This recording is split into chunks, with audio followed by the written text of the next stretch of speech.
menjadi masalah tak terselesaikan bagi Selamat siang pemirsa BC News, saya Aulia Sabina melaporkan. Di Kecamatan Dureng Sawit. Rahmat Lubis melaporkan. Selamat siang pemirsa BC News, bersama saya. Selamat siang pemirsa BC News dimanapun Anda berada. Saya Adila Izaturrahma akan menemani Anda selama beberapa menit ke depan dalam siaran BC News. Pemirsa, menghitung hari menuju pemilu calon presiden dan calon wakil presiden Indonesia tahun 2024, baliho menjadi salah satu cara pasangan calon untuk mempromosikan diri mereka. Lantas bagaimana tanggapan masyarakat dengan adanya pemasangan baliho di ruas jalan perkotaan? Saya Ahmad Fariza, saat ini saya sedang melaporkan di Jalan Pramuka, Bekasi Selatan, Kota Bekasi, Jawa Barat. Pilpres bukan sekedar sebuah acara politik, melainkan tonggak bersejarah yang menentukan arah dan masa depan bangsa ini. Sebagai warga negara yang terlibat peduli, saat ini kita berada di persimpangan jalan yang menuntut kebijaksanaan dalam memilih pemimpin. Pemilihan presiden bukan hanya tentang partai politik, tetapi lebih dari itu, tentang visi, integritas, dan komitmen untuk mewujudkan kesejahteraan bersama. Baliho adalah media yang bersifat luar ruangan dan dipasang tinggi sesuai dengan situasi penempatan baliho tersebut. Baliho biasanya dipasang di tempat terbuka yang banyak dilalui orang, di tempat strategis seperti jalan raya yang banyak dilalui kendaraan, dan di jalur hijau jalan utama. Yang kita tahu, pada setiap 5 tahun sekali menjelang Pilpres, setiap partai politik pasti akan membuat baliho dan memberikannya kepada masyarakat yang mau menjadi bagian dari partainya, supaya mereka bisa mencari muka di kalangan masyarakat. Oke, baik pemirsa, pada saat ini saya sedang bersama Kak Komala sebagai pengguna jalan kaki. Halo Kak. Halo. Baik Kak, saya ingin bertanya, apa sih pendapat Kakak tentang adanya baliho-baliho yang berada di jalan sekitar ini? Menurut saya baliho yang ada di sini itu sangat mengganggu ya, terutama tuh spanduk-spanduk yang bisa kakak lihat sendiri itu sangat mengganggu pejalan kaki sih, gak enak dilihat di matanya gitu. Terutama kan ini kan dekat stasiun kereta ya, banyak orang berlalu lalang gitu, pengguna jalan juga banyak, jadi itu sangat amat terganggu sih bagi kita untuk pejalan kaki. Lalu seberapa efektif apa sih Kak baliho-baliho yang berada di jalan ini?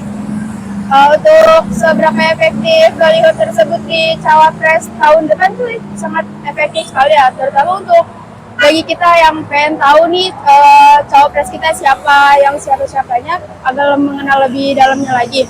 Ya cuma itu aja sih Kak, karena spanduk tersebut sama baliho-baliho tersebut itu sangat mengganggu gitu. Karena jadi sehingga pejalan kaki itu sangat nggak nyaman untuk berada di jalan tersebut. Lalu solusi apa Kak untuk pemerintah menurut Kakak? Kalau menurut saya solusi tersebut yang bisa diterapkan itu yang pertama, kita tuh masang spanduk atau baliho-baliho itu sesuai timeline tersebut aja sih. Kayak partai pertama itu timelinenya ada beberapa hari, seminggu misalkan, dan seminggu tersebut tuh setelahnya diganti dengan partai baru lagi. Jadi sehingga nggak bentrok gini gitu spanduk atau baliho-baliho tersebut. Jadi kan nggak memperkeruh lingkungan gitu, pejalan kaki juga nikmat berjalannya. Oke, baik Kak, terima kasih atas wawancaranya Kak. Terima kasih. Sekian dari saya, Ahmad Fariza, BC News melaporkan. Kita masuk ke berita selanjutnya. 13 unit pemadam kebakaran serta 65 petugas diturunkan untuk memadamkan si jago merah yang melahap lapak barang bekas di Duren Sawit, Jakarta Timur. Selamat siang pemirsa BC News, saya Muhammad Fariza. Saat ini saya sedang berada di Jalan TPU Malaka 2, tepatnya di Kelurahan Pondokopi, Kecamatan Duren Sawit. Telah terjadi sebuah peristiwa kebakaran yang terjadi di Jalan Taman Malaka 2, Kelurahan Pondokopi, Kecamatan Duren Sawit, Jakarta Timur. Kebakaran tersebut menghanguskan puluhan lapak dan bengkel yang terjadi pada hari Sabtu 2 Desember 2023 sekitar pukul 7 pagi waktu Indonesia bagian Barat. Unit pemadam kebakaran langsung menuju lokasi untuk melakukan pemadaman yang mulai beroperasi pada pukul 7.39 pagi waktu Indonesia bagian Barat. Sebanyak 13 unit dan 65 petugas pemadam kebakaran berupaya melakukan pendinginan area dengan upaya mengurai material yang terbakar agar tidak menyisakan api maupun asap. Menurut para saksi dalam peristiwa tersebut, kebakaran terjadi dikarenakan sebuah korsleting listrik yang membuat api cepat berkobar. Boleh tahu kebakaran ini tuh penyebabnya apa ya, Pak? Penyebabnya konslet listrik. Listrik. Ada nggak sih kayak kerugian yang dari kebakaran ini? Semua kerugian semua. Jadi dari yang kontrak, pihak yang punya usaha udah merasakan kerugian gede. Untuk korban jiwa itu ada nggak sih, Pak? Kayak korban luka? Kalau korban jiwa nggak ada, kalau luka ringan ada. Masalahnya untuk menyelamatkan barang-barang yang bisa diselamatkan. Itu kejadiannya itu kapan ya, Pak? Kejadiannya hari Sabtu pagi, Sabtu pagi. Sekitar pukul berapa ya? pukul setengah 8. Sekian, saya Muhammad Fareza dari BC News melaporkan. Pemirsa, terjadi pembegalan telepon genggam terhadap sekelompok remaja di Jakarta Pusat. Pembegalan terjadi pada pukul 4 dini hari waktu setempat. 13 pelaku dinyatakan menggunakan pisau saat melakukan aksinya. Beruntung tidak ada korban jiwa dalam pembegalan tersebut, namun salah satu korban mengalami luka tusuk di bagian punggung. Selamat siang pemirsa BC News, saya Tisna Adila, saat ini sedang berada di Jalan Roa Malaka Utara, Jakarta Pusat. Pemirsa, pada tanggal 20 Desember 2023 yang telah terjadi pembegalan di daerah ini yang mengakibatkan adanya korban. Beberapa orang yang tidak dikenal melakukan pembegalan kepada remaja di kawasan Roa Malaka Utara, Jakarta Pusat yang terekam kamera pemantau. Pembegalan tersebut terjadi pada jam 4 dini hari. Sekelompok orang yang tidak dikenal tiba-tiba menyerang dengan menggunakan pisau. Pelaku kurang lebih berjumlah 13 orang. Beruntung, ada petugas keamanan daerah setempat. Bisakah Anda menceritakan kronologi kejadian pada saat kemacetan terjadi? Pas saya lagi nongkrong jam 4 di ruko, pelaku datang dari arah berlawanan menyamperin saya dan rombongan 5 motor. Lalu dia meminta HP saya dan dia membacok saya 2 kali badan sekali, terus dia ngincer pala, saya tepak, dia nggak kena, langsung kabur karena dikejar sama Angsip. Lalu Angsip itu menjatuhkan temennya, saya ngebantuin Angsip, terus temennya yang kabur ngebantuin yang temen yang jatuh. Pas saya balik tiba-tiba badan saya bolong dan berdarah. Di mana dan kapan terjadinya kejadian ini terjadi? Di Romalaka Utara jam 4 subuh.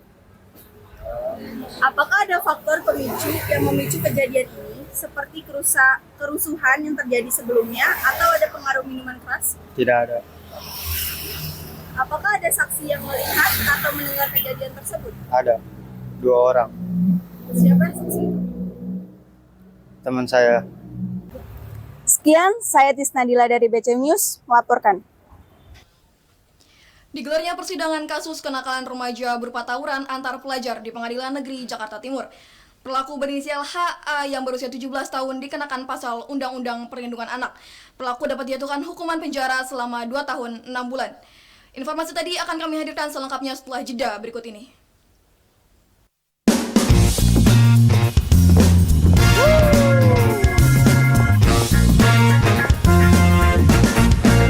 Katanya semua cowok sama aja. Enak aja, kita beda. Karena samponya beda. Wow! Udah gak cocok, pulang yuk. Mas! Kejar rejeki, kejar mimpi, kejar-kejaran sama anak istri, semua gue sikat. Cuaca gak bersahabat, tetap gue babat. Saat masuk angin menyerang dan daya tahan tubuh hampir kalah, minum.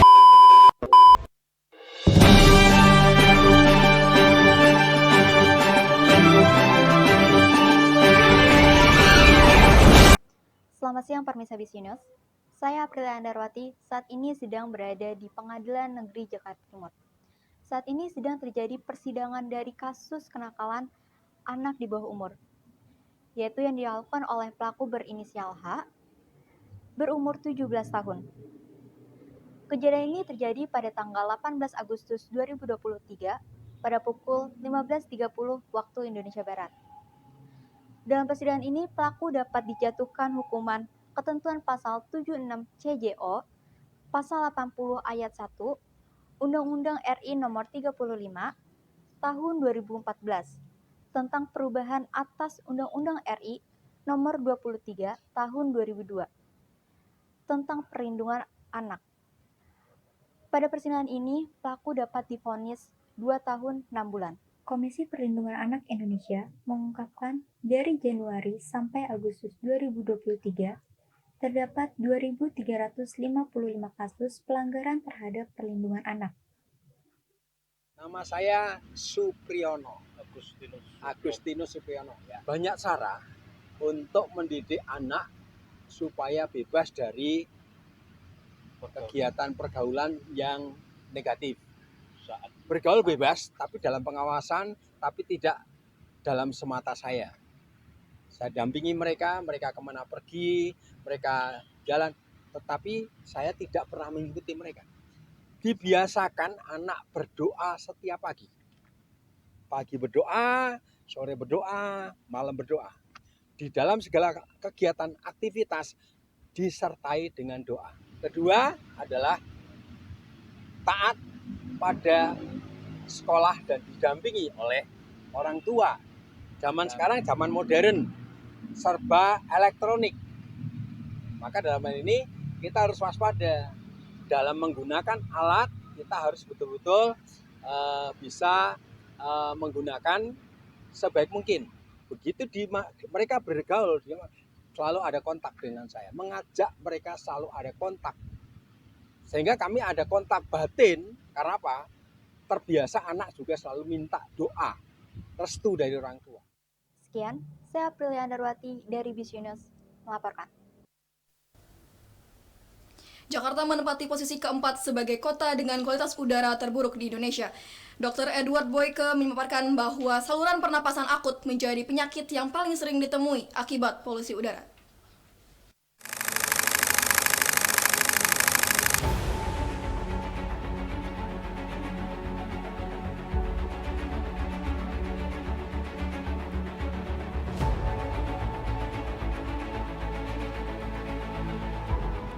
Selamat siang pemirsa BC News, saya Aulia Sabina melaporkan dari Sudirman, Jakarta Pusat. Polusi udara saat ini masih menjadi masalah yang belum terselesaikan di Indonesia, khususnya di ibu kota Jakarta dan sekitarnya. Tingkat polusi udara di Indonesia terbilang udara yang tidak sehat, di mana juga berdampak pada kesehatan manusia. Dilansir dari IQ Air, Jakarta menempati posisi keempat sebagai kota dengan polusi terburuk di Indonesia dengan poin 105. Lebih rendah dari kota Surabaya yang menempati posisi tertinggi polusi terburuk dengan 153 poin. Tangerang Selatan 124 poin dan kota Bandung, Jawa Barat 110 poin. Peningkatan polusi udara masih menjadi masalah tak terselesaikan bagi pemerintah Indonesia. Penyakit saluran pernafasan akut paling sering ditemui pada wilayah yang memiliki polusi udara terburuk. Paling sering ditemui pada penyakit polusi udara itu, yaitu yang pertama infeksi saluran pernafasan akut, itu sering sekali ditemui pada udara-udara yang polusinya kotor, istilahnya meningkat tajam, yang tidak bisa istilahnya ditanggulangi oleh beberapa pasien yang mempunyai riwayat alergi seperti asma. Asma itu juga menyangkut sebagai penyakit saluran pernapasan, tetapi disebabkan oleh alergi itu sendiri yang bisa mengendap pada seseorang itu sendiri. Dan kedua, bila penyakit infeksi saluran pernapasan akut yang terus-menerus bisa menyebabkan penyakit paru obstruksi kronik. Itu berlangsung kalau kita memiliki atau terkena infeksi saluran pernapasan akut dalam setahun itu bisa 6 atau 7 kali. Seperti itu. Dan itu berdampak sangat besar pada lingkungan dan terutama pada manusia itu sendiri dan generasi-generasi muda yang istilahnya memerlukan kesehatan yang maksimal, yang bisa menjalankan produktivitas ataupun pelaksanaan pada kegiatan aktivitas di negara ini. Sekian, saya Aulia Sabina melaporkan untuk BC News. Pemirsa, peningkatan jumlah peserta didik anak berkebutuhan khusus menjadi salah satu permasalahan di bidang pendidikan.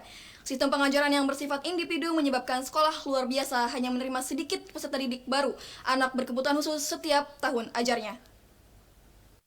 Selamat siang pemirsa BC News, saya Rahman Hakimi Lubis melaporkan dari SLB Negeri Bekasi Jaya.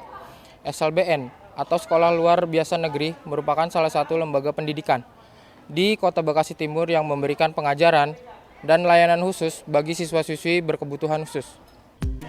Dilansir dari data statistik yang dipublikasikan oleh Kemenko PMK pada Juni 2022, angka kisaran disabilitas anak usia 5-19 tahun adalah 3,3%, dengan jumlah berkisar 2.197.833. Pengajaran di SLB ini sama dengan umum, sebetulnya hanya dibatasi peserta didiknya.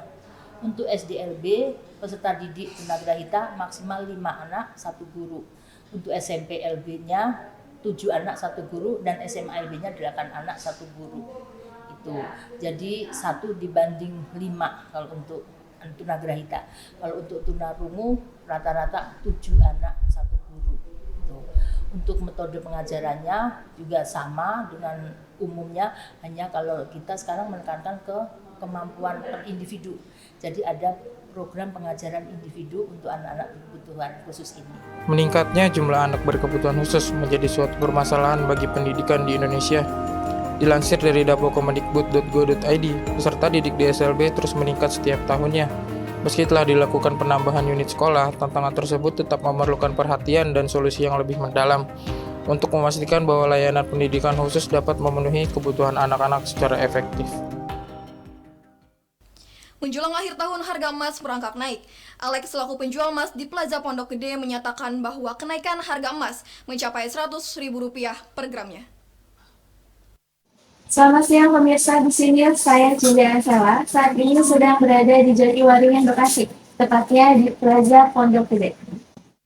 Kenaikan harga emas ini terjadi menjelang akhir tahun 2023, dikarenakan banyaknya peminat dan beberapa faktor lainnya. Samping saya sudah ada salah satu dari penjual toko emas. Selamat siang Bapak. Ya.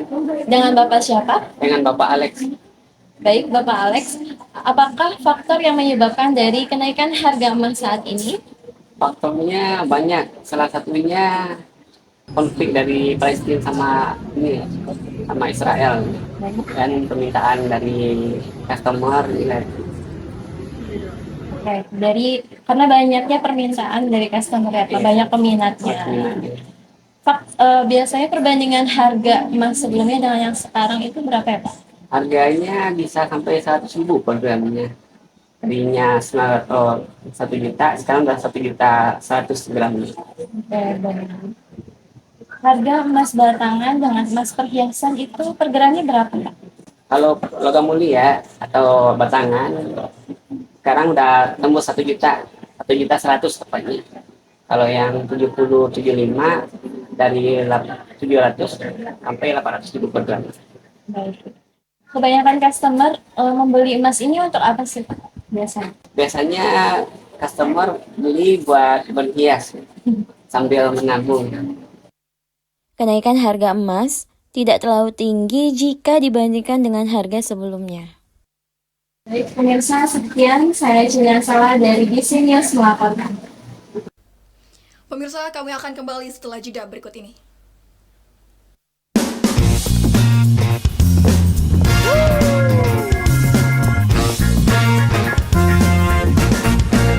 Katanya semua cowok sama aja. Enak aja, kita beda. Karena samponya beda. Wow! Udah gak cocok, pulang yuk. Mas!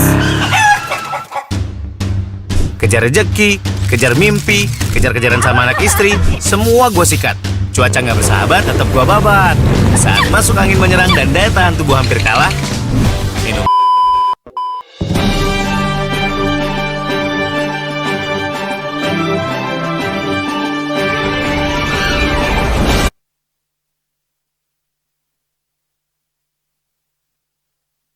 melalui Pos Indonesia dan Bank Himbara. Bantuan ini diperuntukkan untuk masyarakat yang terdata dalam data terpadu kesejahteraan sosial. Selamat siang pemirsa BC News, saya Bayu Anwar saat ini sedang berada di Pasar Jaya Ciplak, Jakarta Timur. Fenomena El Nino menyebabkan kemarau berkepanjangan. Hal ini memicu kenaikan harga pangan di pasaran yang membuat masyarakat menengah ke bawah mengalami dampak atas fenomena tersebut. Pemerintah melalui Kementerian Sosial menyalurkan bantuan langsung tunai El Nino atau BLT El Nino untuk mendorong daya beli dan meringankan beban masyarakat dalam memenuhi kebutuhan sehari-hari. Besaran bantuan senilai 200.000 per bulan ini akan disalurkan kepada 18,8 juta KPM yang telah terdaftar dalam data terpadu kesejahteraan sosial atau DTKS. Kali ini saya sedang bersama Ibu Pipit, salah satu penerima calon bantuan BLT El Nino. Selamat siang Ibu Pipit. Selamat siang. Ibu Pipit mengetahui tidak bantuan BLT El Nino ini? Tahu, cuman dari sampai sekarang ini sepertinya informasi BLT El Nino itu saya belum tahu informasinya, tapi kemungkinan dapat. Tapi yang didahulukan itu daerah-daerah terpencil yang memang dia mengalami kekeringan. Daerah DKI Jakarta kemungkinan dapat, tapi belum ada informasi dari bagian sosialnya. Kalau untuk kisaran berapa rupiah yang akan didapatkan dari BLT ini, apakah Ibu Pipit tahu? Saya tahu hanya sekedar dari info aja ya, tapi yang nyatanya kita belum pernah menerima ya. Sebesar sebulannya itu 200. Beda dengan BNPT yang sebulannya itu 400 untuk sembako. Tapi kalau bantuan beras kita kemarin sudah dapat hampir 2 kali. Menurut Ibu Pipit sendiri bagaimana tanggapan Ibu mengenai bantuan ini, Bu? Bantuan BLT El Nino ini? Untuk El Nino ini sangat bermanfaat sih ya, tapi untuk daerah yang tadi saya bilang itu yang terpencil yang mengalami kekeringan. Tapi untuk daerah DKI Jakarta, El Nino ini cukup buat ngebantu untuk anak-anak yang memang terkena dampak canting yang kayak gitu aja, sama orang-orang lanjut usia. Terima kasih Bu Pipit ya atas waktunya. Itu dia pemirsa wawancara saya bersama Ibu Pipit selaku calon penerima BLT El Nino. Saya Bayu Anwar melaporkan untuk BC News. Budaya mudik menjadi salah satu hal wajib bagi sebagian masyarakat Indonesia. Kemenhub mengadakan mudik gratis di Terminal Kampung Rambutan, Jakarta Timur. 3.600 kuota disiapkan untuk penumpang dan 120 unit untuk kendaraan sepeda motor. Kemenhub juga mengerahkan 90 unit bus serta 4 unit truk untuk mengangkut sepeda motor pemudik. Wilayah mudik gratis ini mencakup 11 kota tujuan. Masyarakat hanya perlu menggunakan aplikasi Mitra Darat untuk pendaftaran mudik gratis. Pemirsa BC News, saya Dimas Serdiansyah. Saat ini sedang berada di Terminal Kampung Rambutan, lebih tepatnya berada di Jakarta Timur, dan Kemenhub sedang mengadakan mudik gratis bagi para pengguna sepeda motor dalam periode Natal dan Tahun Baru. Kuota mudik gratis darat ini disiapkan sebanyak 3.600 penumpang dan 120 unit sepeda motor. Total jumlah bus yang disiapkan sebanyak 90 unit untuk para peserta mudik dan 4 unit truk untuk mengangkut sepeda motor. Diadakannya mudik gratis pada periode Nataru ini dengan tujuan untuk membantu masyarakat yang terkendala akan hal biaya. Maka dari itu, Kemenhub membuat acara mudik gratis ini. Nama saya Iman Sukandar, selaku Kasubdit Angkutan Perkotaan di Direktorat Angkutan Jalan, Direktorat Jenderal Perhubungan Darat. Baik Pak, sebelumnya saya mau bertanya, persyaratan apa saja nih Pak bagi pemudik untuk mendapatkan mudik gratis ini Pak? Ya, baik, terima kasih. Jadi mudik gratis ini memang ditujukan kepada masyarakat, ya terutama mungkin kalau tadi kita melihat bahwa ada masyarakat yang menengah ke bawah lah. Jadi mereka sangat merasa terharu dengan adanya kegiatan mudik gratis ini, begitu kan ya. Jadi mereka memanfaatkan mudik gratis ini, mudik Nataru ini. Ada tadi ceritanya yang sudah 2 tahun belum pernah pulang kampung begitu, dan sekarang mereka berkesempatan pulang kampung. Saya kira itu satu value yang sangat baik dari kegiatan mudik gratis ini. Dan memang syarat-syaratnya tidak terlalu berat ya. Memang mereka hanya cukup menunjukkan KTP dengan juga kartu keluarganya, di mana mereka harus melakukan aplikasi melalui Mitra Darat. Aplikasi Mitra Darat, kita punya aplikasi Mitra Darat ini bisa diakses oleh siapapun begitu kan. Jadi tidak ada syarat-syarat khusus saya kira. Kota mana saja Pak? Nah, untuk tahun ini ada 11 kota tujuan.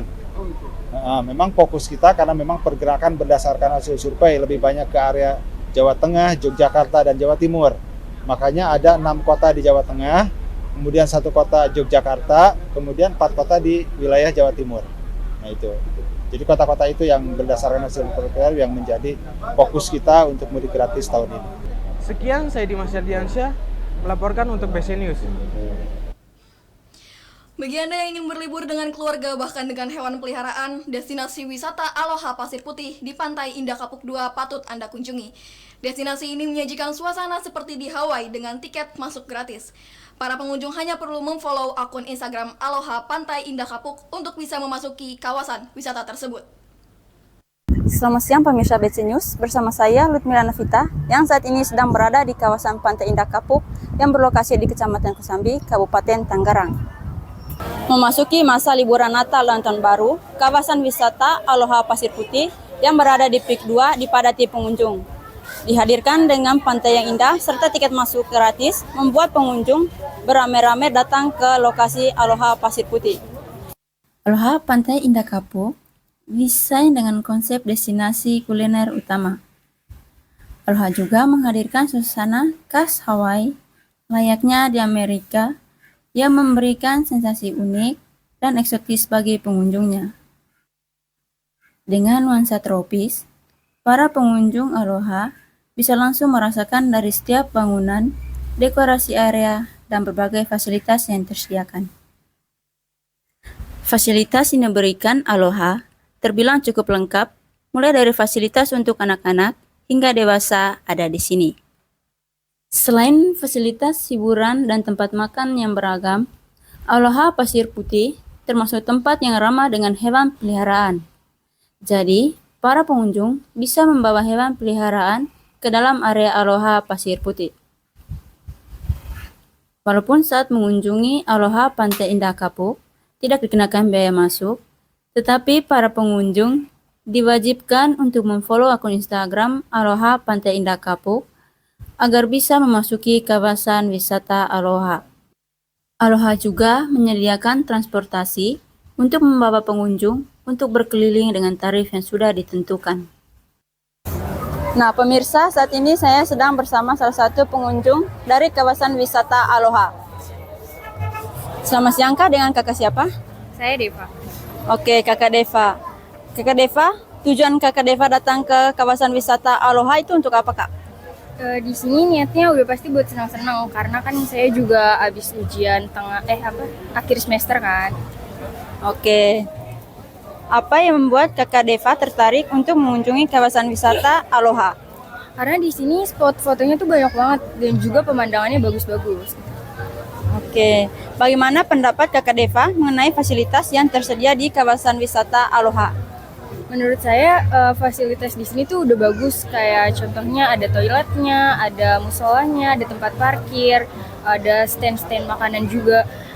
Cuma kurangnya di sini itu kalau misal kita mau beli makanan kita tuh nggak bisa pakai uang cash gitu. Jadi kita di sini kalau mau beli makanan harus menggunakan QRIS. Jadi di situ sih yang benar-benar disayanginnya kayak gitu.